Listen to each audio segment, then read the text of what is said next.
আপনারা জানেন যে হবিগঞ্জ জেলা শহর অত্যন্ত একটি শান্তিপ্রিয় জনপদ। আজকে তারা উচ্ছৃঙ্খল এবং উস্কানিমূলক বক্তব্যের প্রেক্ষিতে যে ঘটনা ঘটেছে, এইটা মূলত উস্কানিমূলক ঘটনার বক্তব্যের প্রেক্ষিতে ছাত্র জনতাই তাদের জবাব দিয়েছে। এটার সাথে আমাদের বাংলাদেশ জাতীয়তাবাদী ছাত্রদল সহ কোনো অঙ্গ সংগঠন জড়িত নয়। আপনারা জানেন যে তারা আমাদের যে সাংগঠনিক অভিভাবক, আপনার বিএনপির চেয়ারপারসন দেশনায়ক জনাব তারেক রহমানকে নিয়ে বিভিন্ন জেলায় বিভিন্ন ধরনের বক্তব্য দিচ্ছে, এবং আজকে তারেক রহমান সহ আমাদের মাননীয় হুইপ আলহাজ্জিকে গোলবাইকে নিয়েও কিন্তু বক্তব্য দিয়েছে। এইটা বাংলাদেশ জাতীয়তাবাদী ছাত্রদল সহ বিএনপির বিভিন্ন অঙ্গ সংগঠন ধৈর্য ধরেছে, কিন্তু সাধারণ জনতা ধৈর্য ধরে নেয় আমার মনে হয়। কিন্তু এর পিছনে কোনো সংগঠনের যুগসত্য আছে কি না সারা বাংলাদেশে আপনারা জানেন যে একটি সংগঠনের নারী গঠিত ঘটনাকে ধামাচাপা দিয়ে কারণেই এটা সাজানো নাটক হতে পারে বলে আমার বিশ্বাস। এটা আরও ভিতরে ঢুকলে আপনারা এটা সত্যতা পাবেন।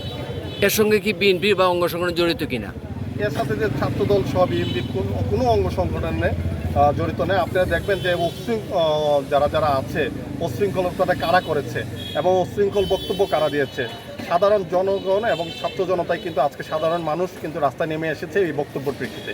এটার সাথে আমাদের কোনো সংগঠনে জড়িত না। তারপরও যদি কোনো সংগঠনে কেউ থাকে, আমরা এটা তদন্ত সাপেক্ষে ব্যবস্থা গ্রহণ করব।